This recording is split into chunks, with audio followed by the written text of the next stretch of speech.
Sveiki, malonu matyti tiek pažįstamų veidų, ko nepažįstu, tai aš Aistė Mikočiūnė, advokatų kontoros Vaidant partnerė.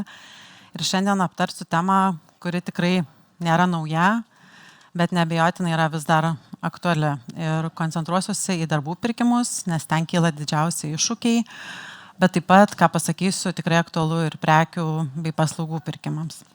Ir kasgi naujo 2025 metais įvyko. Tai iš lato nieko naujo, nei vienos nutarties, skirtingai nei 2024, kurie tikrai buvo gausus. Bet praktikoje, rinkoje, žemesnės instancijos teismuose tikrai jaučiamas didelis sujudimas, sakyčiau netgi toks sniego gniūžtės efektas, kuri ankstesiais metais paleista nuo kalno po truputį riedėjo, dabar gerokai įsibėgėjo ir tapo tokiu didelė problema ir iššūkių ginčais. Taigi vis dažniau savų jėgų reikalavimas panašėja į savų jėgų žaidimą.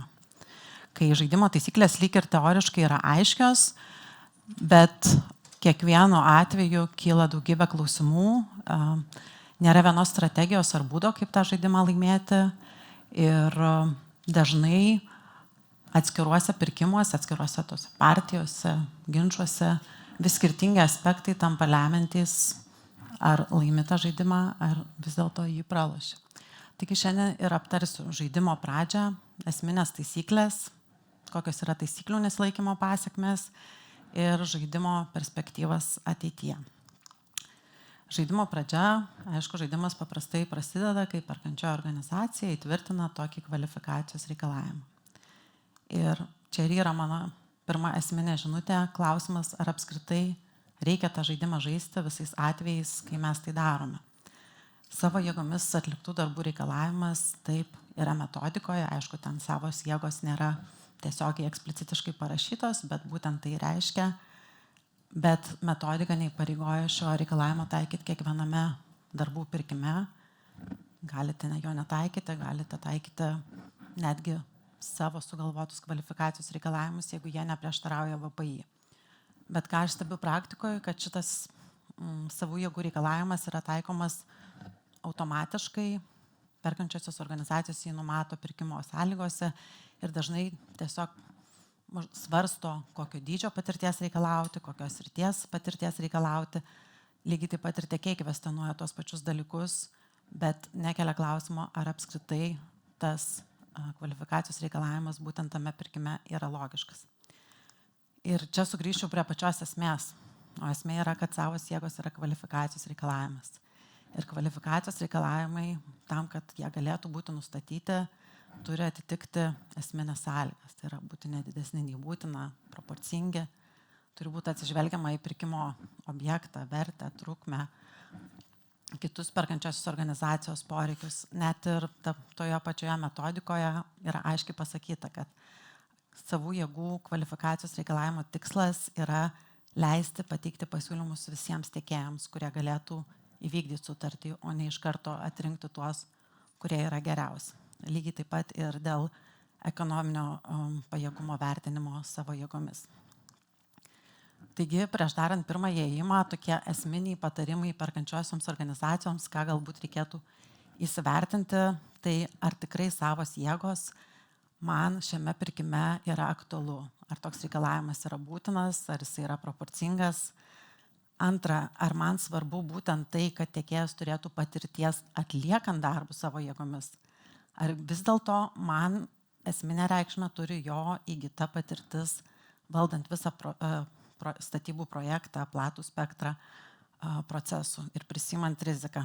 Ir trečias, bet nemažiau svarbus aspektas, ar tame pirkime aš reikalauju, kad esminės užduotis tiekėjas pirkimo sutarties vykdymo metu vykdytų būtent pats.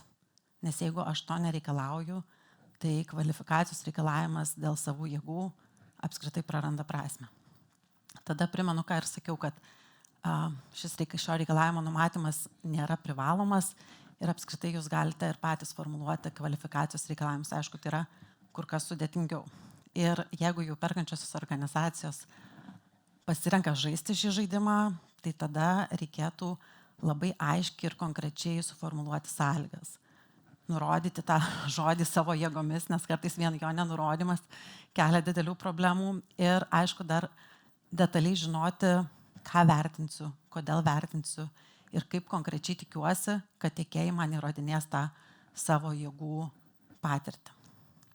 Na, namų darbų yra ir tiekėjams, ar ne, kaip ir kiekviename pirkime labai svarbu kuo anksčiau susipažinti su pirkimo dokumentais ir jau pačioje pirkimo pradžioje įsivertinti, ar tikrai atitinku tą savų jėgų reikalavimą ir ne tik ar aš jį atitinku, bet ir ar galėsiu jį įrodyti, ar turėsiu visus perkančiosios organizacijos prašomus dokumentus.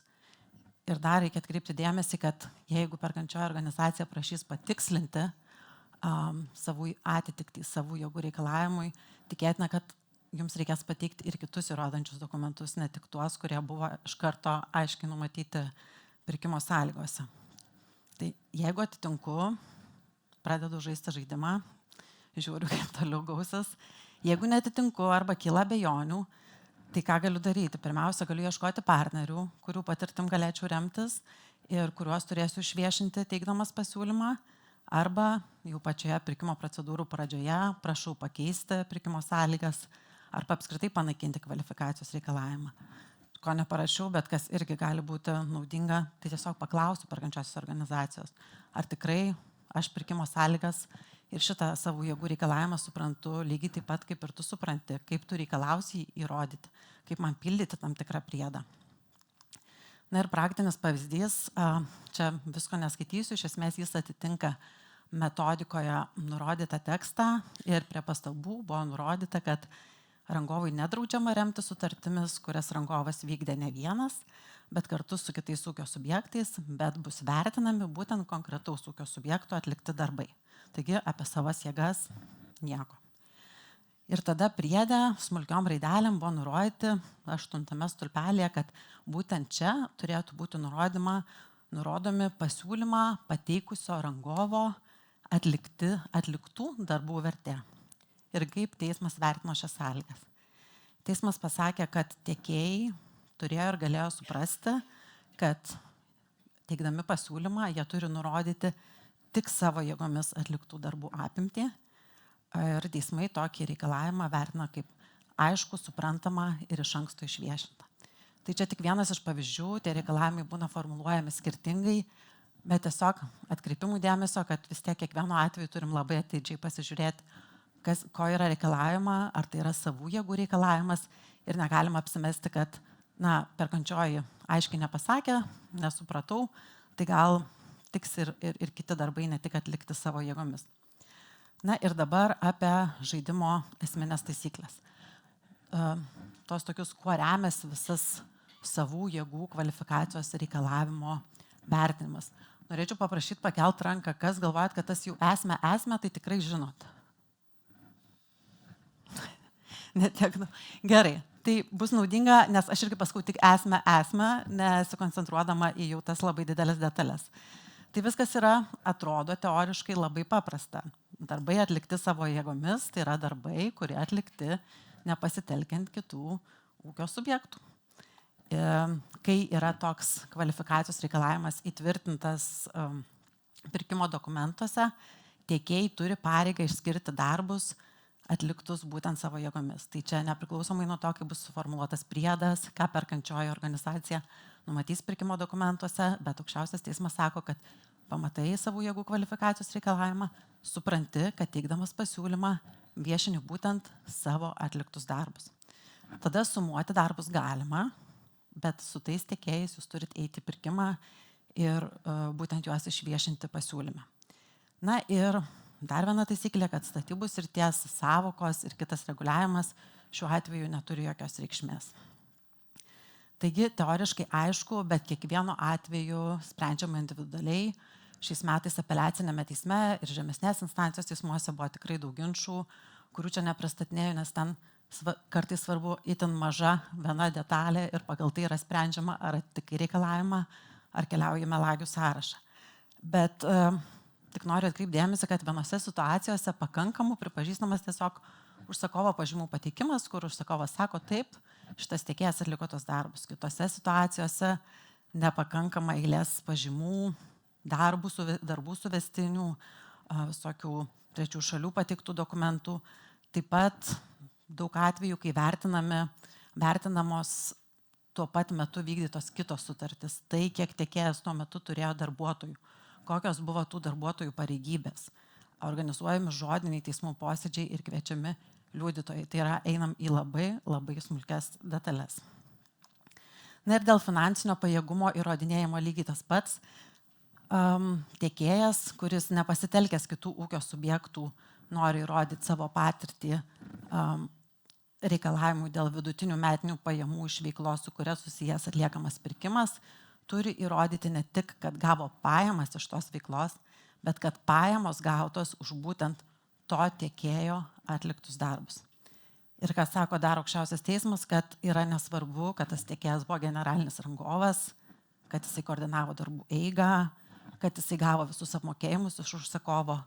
To nepakanka, vis tiek skaičiuojamos tik pajamos už būtent jo padarytus darbus.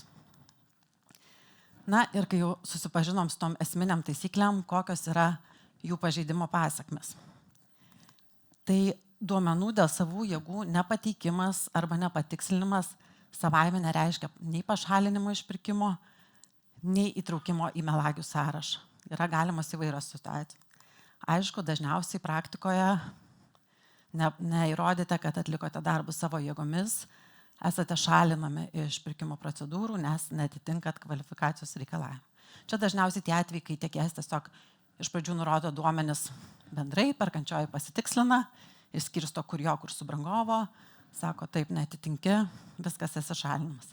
Bet neretai, ypač po kitų tiekėjų konkurentų skundų, galimas ir tokios situacijos, kai pašalinimas eina kartu su įtraukimu į melagingą informaciją pateikusių tiekėjų sąrašą. Tai čia dažniausiai tokios situacijos, kai perkančioji organizacija paprašo patikslinti, bet tiekėjas stengiasi patikslinti kūrybingai, iki galo neatskleidžia tam tikrų darbų, pateikia dalį prašytų dokumentų, ir apskritai perkančiai organizacijai nėra kaip išsiaiškinti, tai tie darbai buvo atlikti jo jėgomis ar nebuvo atlikti jo jėgomis.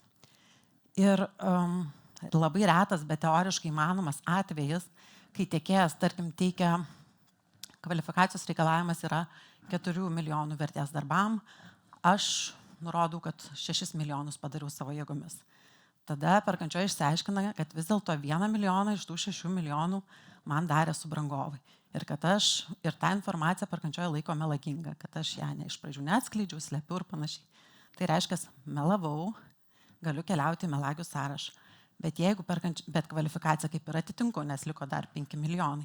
Tai jeigu perkančioji organizacija vertina, kad aš vis dar esu patikimas ir jos nuomonę galėčiau įvykdyti tą pirkimo sutartį, tai teoriškai aš turėčiau galėti toliau dalyvauti pirkime.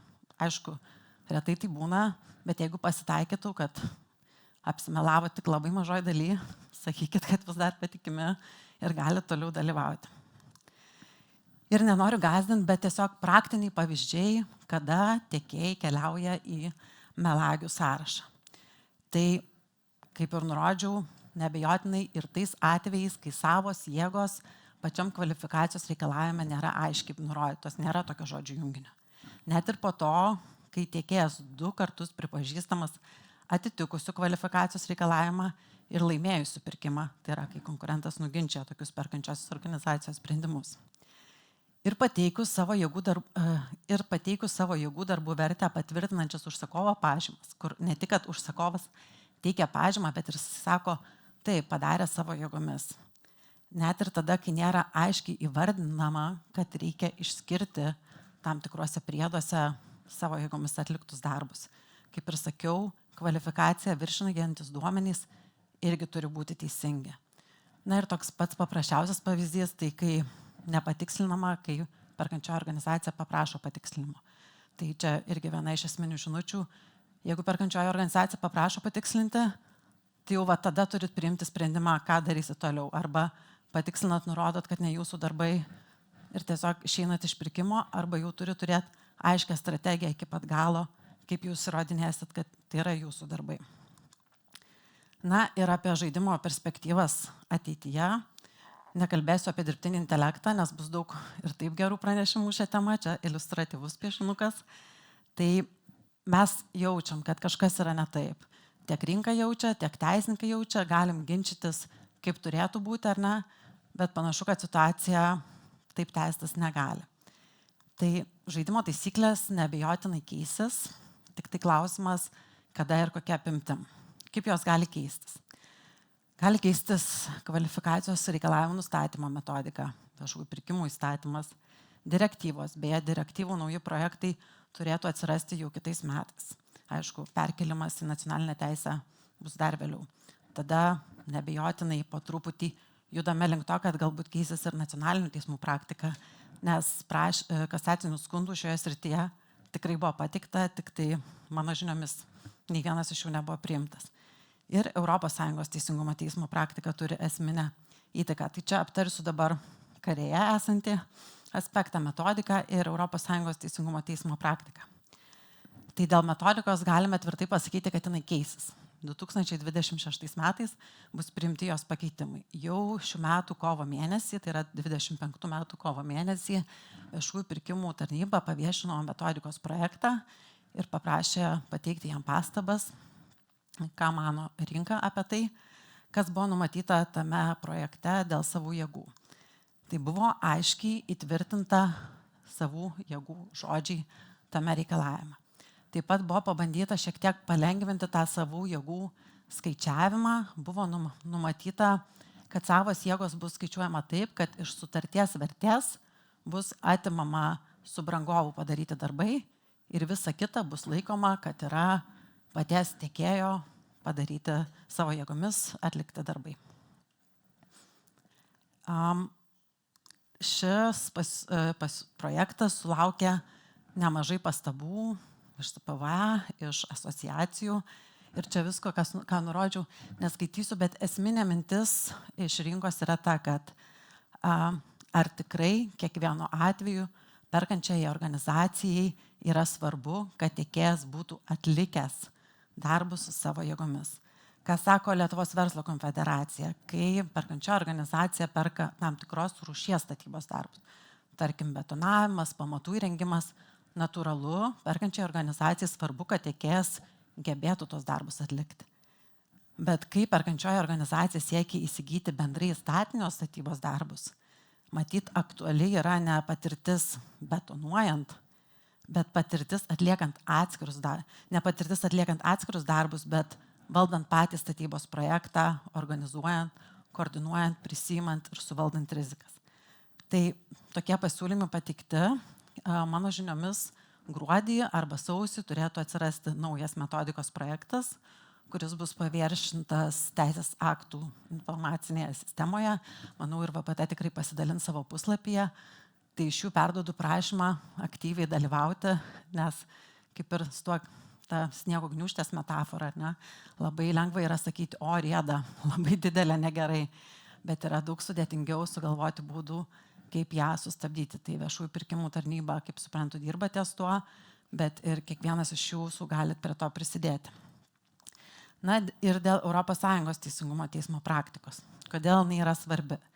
Nes tie Lietuvos aukščiausio teismo išaiškinimai, kuriais mes čia remiamės, kalbėtame esminės taisyklės, buvo suformuluoti remiantis būtent ES teisingumo teismo bylomis.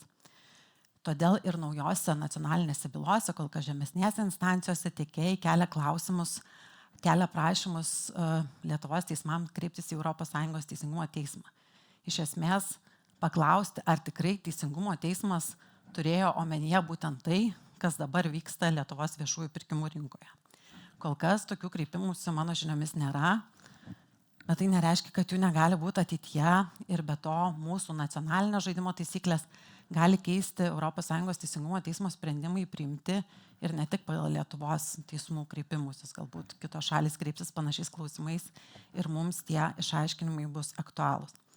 Ir dabar, kodėlgi mano nuomonė vis dėlto būtų tikslinga gauti papildomus teisingumo teismo išaiškinimus.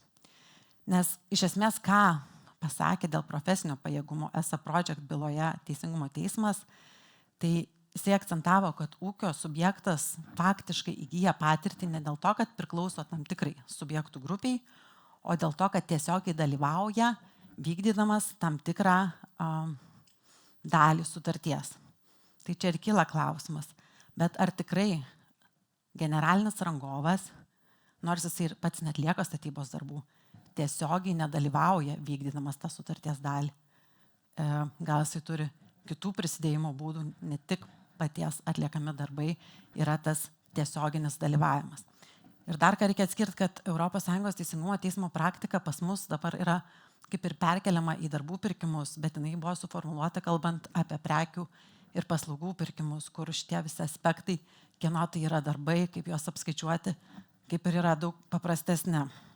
Ir dar toje byloje buvo nagrinėta patirtis įgyta pagal jungtinės veiklos sutartį, o mes daugiausiai ginčijamės būtent dėl subrangos santykių. Lygiai tas pats ir dėl finansinio pajėgumo. Vėlgi, Teisingumo teismo išaiškinimai pateikti toje byloje, kurio nagrinėta jungtinės veiklos sutartis ir paslaugų pirkimas, o ne darbų pirkimas. Ir ten nebuvo nagrinėtas klausimas dėl kvalifikacijos reikalavimo tikslingumo, teisėtumo, o buvo tiesiog nagrinėtas klausimas dėl patirties vertinimo. Ir ką pasakė Teisingumo teismas, kad tiekėjas ūkio subjektų grupės, kuriai priklausė gautomis pajamomis, gali remtis, jeigu iš tikrųjų prisidėjo vykdant atitinkamą šios grupės veiklą. Iš tikrųjų prisidėjo. Tai vėlgi tas pats klausimas, ar generalinio rangovo pareigų ir funkcijų vykdymas nėra prisidėjimas prie sutarties. Mes kol kas laikome, kad nėra, bet matyt, norėtųsi, kad ir Teisingumo teismas pasisakytų šio klausimu. Na ir apibendrinimas, tai pirmiausia, pirmoji išvada, žaisti verta tikrai ne visada, tiek tiekėjam, tiek perkančiosiom organizacijom. Pavojingiausia atrodo tiekėjam, nes gali būti pašalintas iš pirkimo, nes gali patekti į melagių sąrašą, bet man atrodo, kad labai didelė rizika kyla ir perkančiosiom organizacijom, nes yra tokių atvejų, kai prarandam milijonus viešųjų lėšų dėl to, kad numatom šį reikalavimą tuose pirkimuose, kuriame jo nereikėjo arba jo reikėjo daug mažesnė apimtimi. Tada apie taisyklės. Kaip ir aiškios, savos jėgos yra savo paties atlikti darbai, bet patys puikiai žinom, kad praktikoje kyla daugybė problemų apskaičiuoti, ar čia įeina į mano darbus, ar neįeina, ar čia subrangovo. Metodika turėtų įnešti kažkiek to aiškumo, tikimės. Ir kad nepakliūti į tas nemalonės situacijas, melagių sąrašus ir panašiai, tai reikėtų prieš darant pirmąjį įėjimą turėti aiškę strategiją ir įvertinti rizikas. Aš čia jas paminėjau, dalies nepaminėjau, bet tiesiog bendrai ne šiaip dalyvauju, bet jeigu yra savų jėgų reikalavimas, išsiaiškinu, ar jisai tikrai yra ir jeigu yra, turiu turėti visą strategiją, kaip aš įrodinėsiu. Gal strategija gali būti ir kad tiesiog pabandysiu pateikti. Pabandysiu, paprašys paaiškinti, sakysiu, dalis ne mano. Gali būti ir trumpa strategija, o gali būti ir labai toli siekianti strategija. Na ir žaidimo eigoje stengtis numatyti kelis ėjimus į priekį. Čia ir perkančiosiom organizacijom atrodo, tiesiog paprašiau tos kvalifikacijos, pateiks tiekėjai, bus gerai, o neretai vyksta aiškinimas, jis ilgas jau pirkimo procedūrų procese, teisminiai procesai ir ne po vieną. Ir tas projektas, kuris turėjo greitai būti įgyvendintas, užsitęsė metais ir dar galiausiai aš už jį sumoku gerokai brangiau, negu būčiau galėjęs. Na ir iš tos pozityvios pusės, tai žaidimo taisyklės tikrai keisis, jos turi keistis ar ne. Ir ką prašė perduoti viešų pirkimų tarnybą, kad labai kviečia būti tų pokyčių dalimi ir siūlyti, kaip jūsų manimų reikėtų apskaičiuoti tas kvalifikacijos jėgas, kada galbūt numatyti savų jėgų reikalavimą.